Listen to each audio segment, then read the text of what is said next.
Hello, everyone. I'm your host, Brock Scales, and this is True Crime Guru.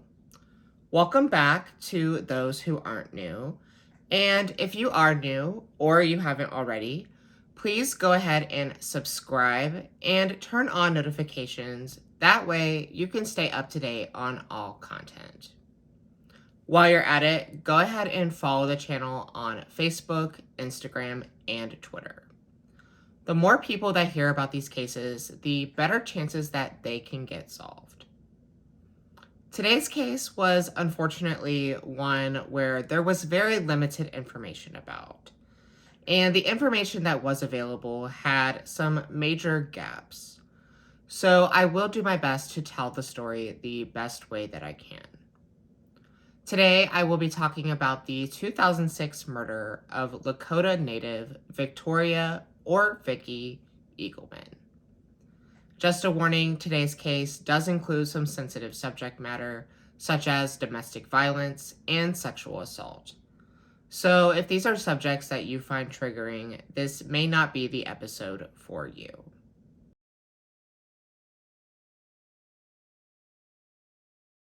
Victoria Jane Eagleman was born on March 14th, 1973, and grew up on the Lower Brule Indian Reservation in South Dakota. Lower Brule is located in the more southern part of the state and is in between the cities of Sioux Falls and Rapid City, South Dakota. It is also very small, covering only about 200 square miles and holds about 1,300 residents. I usually like to include anecdotes about who the victim was and what their life was like, but there was unfortunately not a whole lot of this kind of information about Vicki. We do know that she was beloved by her mother, June Left Hand, and was the loving mother of 5 children. Vicki was also very close with her sisters, even treating their children as her own. Vicki, unfortunately, never had much luck in the romance department. According to her mother, June, Vicki often found herself in volatile relationships that were extremely unhealthy for her. In 2006, Vicki was just getting out of a marriage and needed a fresh start. So her and her 5 children had moved back to Lower Brule to live with June. During this time, she managed to ignite a new romance with a man named Bernard LaRoche, who went by Sonny. But according to June, this new relationship wasn't any different from the others. June reports that Sonny had allegedly been abusive towards Vicki. According to Indians.com, June said, quote, "I watched her one time come home all bloody. The back of her head required 16 stitches and 17 on top. And that wasn't the only time that I saw her like that." End quote. June had formerly worked for a women's shelter, so she knew the signs of domestic violence, and it pained her to see her daughter go through this. On July 28th, 2006, it was a pretty hot summer day on the Lower Brule Indian Reservation. An average of 84 degrees Fahrenheit or 28 degrees Celsius. So it was the perfect day to go swimming, have some drinks, and kick back. Vicki Eagleman decided to do just this. Joining her was Sonny, his sister, and her boyfriend, as well as Vicki's sister. The group decided to go to a popular partying and swimming spot along the Missouri River.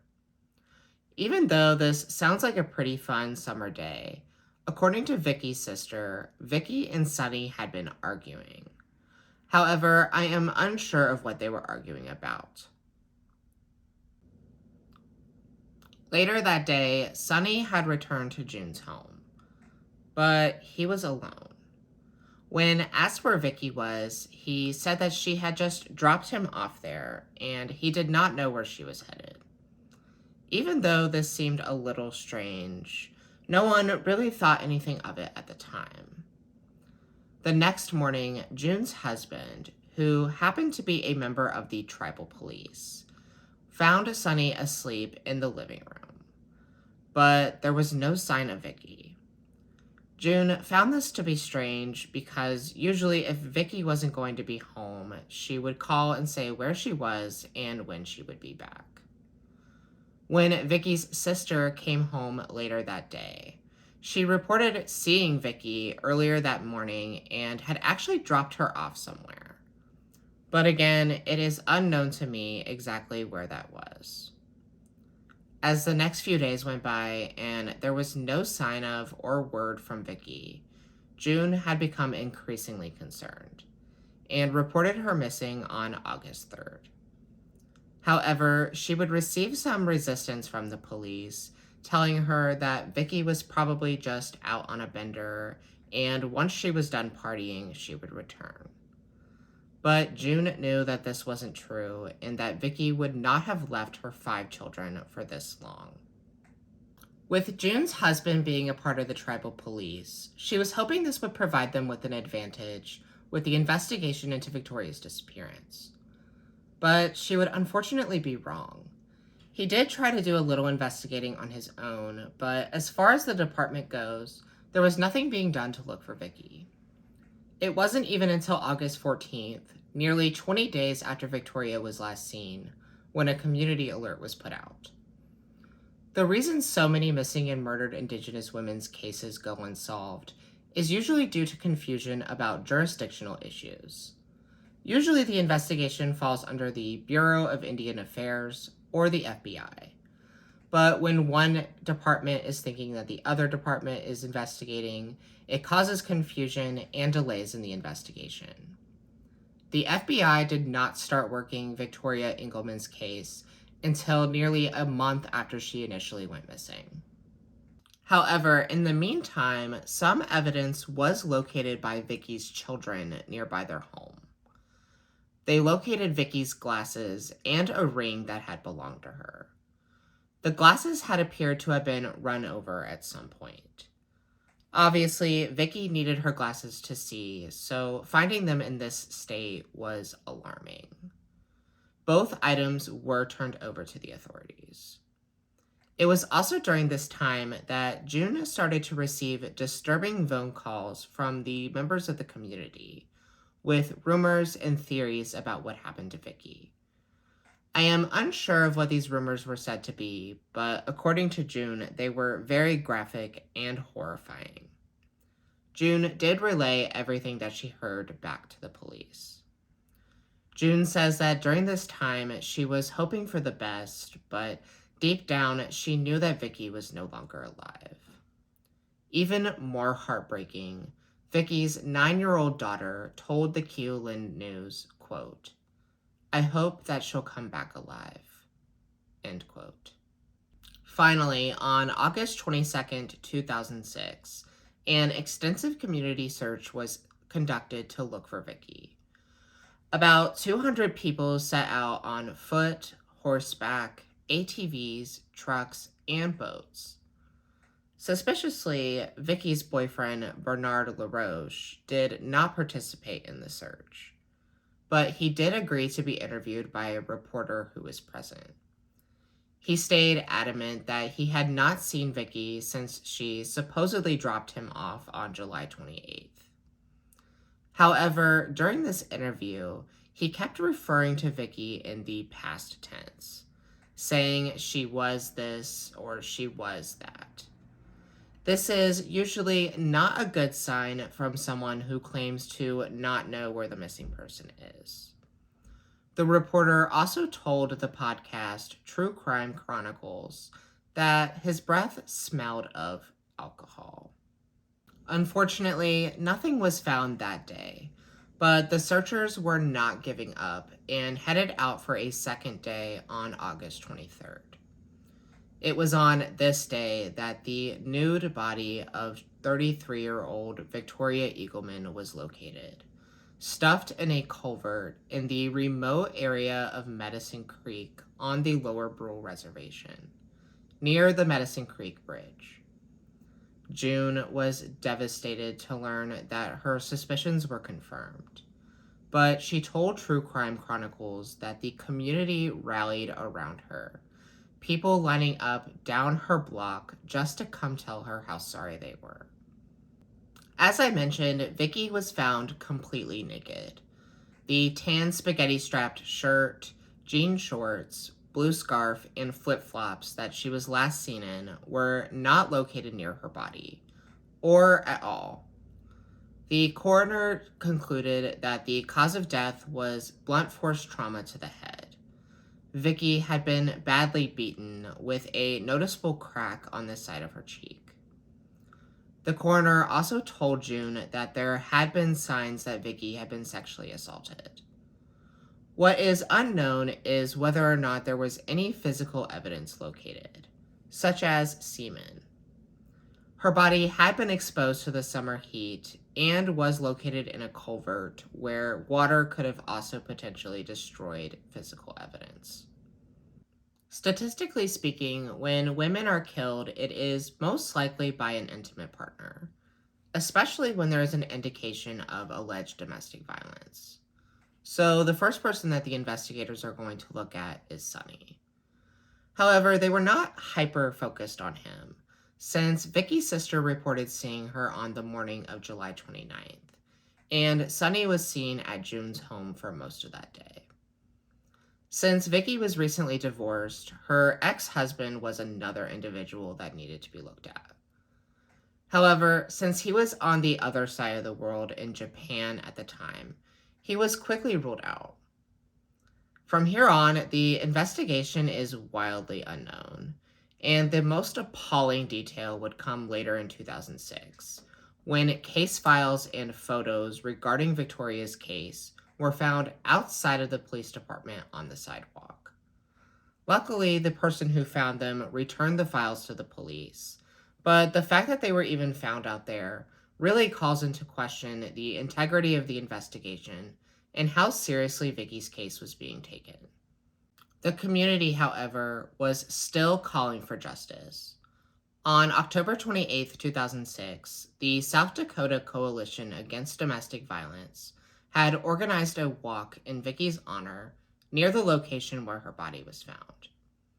This call for justice, unfortunately, did not draw up any new leads, and Vicki's case would go cold. In 2017, the FBI doubled their initial award in hopes that it would motivate someone to come forward with information. But no new information would come, and Vicki's family's questions would remain unanswered. There are only two real possible theories when it comes to the murder of Victoria Eagleman. The first being that the boyfriend, Sonny LaRoche, was somehow involved. According to the VAW network, 39% of Native women are victims of domestic violence. And according to the Bureau of Justice Statistics, 34% of female victims are murdered by an intimate partner. When you take this into account, the possibility of Sonny being involved is far from overreaching. Circling back to the claims that June made about Vicki once having to get numerous stitches to her head as the result of an alleged domestic incident with Sonny. Since Vicki's cause of death was blunt force trauma to the head, I found this alleged incident described by June to be interesting, as it could showcase a possible pattern of Sonny striking Vicki to the head. And if this incident actually occurred, with 33 total stitches, all to the head, it sounds extremely brutal. And if Sonny had allegedly done this before, then he is likely to have allegedly done it again, only this time with deadly results. One thing that was not available that I would really like to know is what day or time it was determined that Vicki was murdered. This could be really important when considering whether or not Sonny could be involved. For example, if Vicki was killed on July 28th, then Sonny could definitely be a suspect, especially if the murder occurred before he arrived back at June's house. But if Vicki was killed on the 29th, then Sonny's involvement would be less likely, considering that he had an alibi for most of that day. Of course, due to the level of decomposition, it may have been difficult to determine an exact day or time of death, but I would be curious to know if they at least had an estimate. Something that I did see during my research was a comment made on podchaser.com on the link to Victoria's episode for True Crime Chronicles. Since these types of comments are hearsay, I usually do not include them in episodes. However, since this person claims to be acquainted with people close to the case, I felt it was important to at least share what they had to say. But keep in mind that this is just a comment made on a podcast, so please take it with a bucket of salt. This person claims to have been in a relationship with and fathered children with Sonny's sister. He says that she told him on multiple occasions that both she and Sonny were involved in what happened to Vicki. He did also write that she told him what happened to Vicki, but he did not go into detail. Again, I do not know if there's any level of truth to this, but it certainly made my eyes pop out. And since both Sonny and his sister were with Victoria on the day that she went missing, it didn't seem far-fetched enough for me to omit it from this episode. And then there is the possibility that Vicki was the victim of a random perpetrator. Statistically speaking, this is less common, but when you look at the Indigenous community specifically, it is actually a greater possibility. American Indian women face murder rates that are 10 times higher than the national average. According to IndianAffairs.org, 84.3% of Native American women have experienced violence in their lifetime. And according to the VAW network, 34% have been sexually assaulted. These sites also mentioned that Indigenous women are usually murdered by a non-Indigenous male.